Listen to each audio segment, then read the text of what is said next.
Bonjour à tous, dans cette vidéo, on va apprendre la dérivée d'une fonction trigonométrique. On va commencer.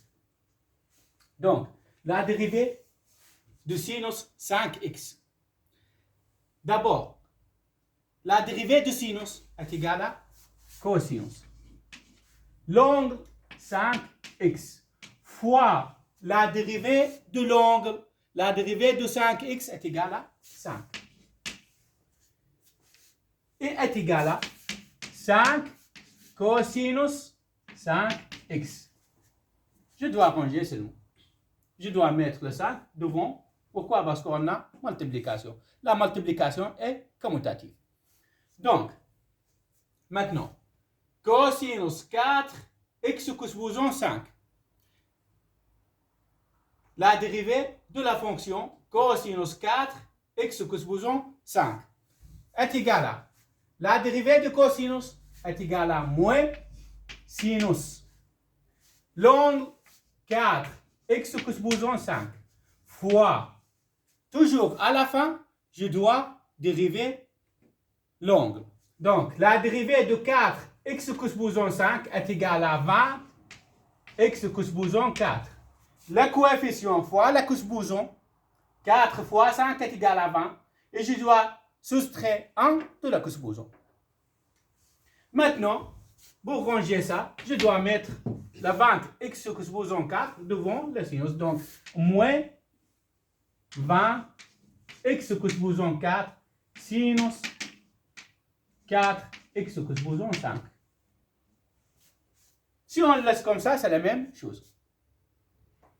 Donc, troisième exemple, la dérivée de sinus supposons 4 de x. Si on a une fonction trigonométrique avec supposons, d'abord, je dois multiplier le coefficient par le supposons. Donc, 1 fois 4 est égal à 4. Et je dois soustraire 1 de la supposons est égal à sinus supposons 3 de x. Après, fois la dérivée de sinus. La dérivée de sinus est égale à cosinus. L'angle, c'est 2x. Et à la fin, je dois dériver l'angle. La dérivée de 2x est égale à 2. Maintenant, pour ranger ça, on a 4 sinus supposons 3 2x fois cosinus 2x fois 2. Donc, 4 fois 2 est égal à 8. Et sinus supposons 3 2x cosinus 2x. On a fini la dérivée de cette fonction. Maintenant, la dérivée de tangent au carré x supposons 3.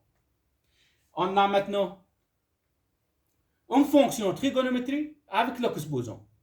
Comment on peut dériver ça? Donc, le coefficient fois le supposons. 1 fois 2 est égal à 2. Tangent.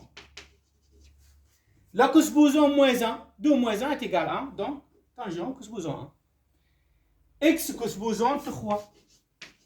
Fois la dérivée de tangent est égale à secant au carré.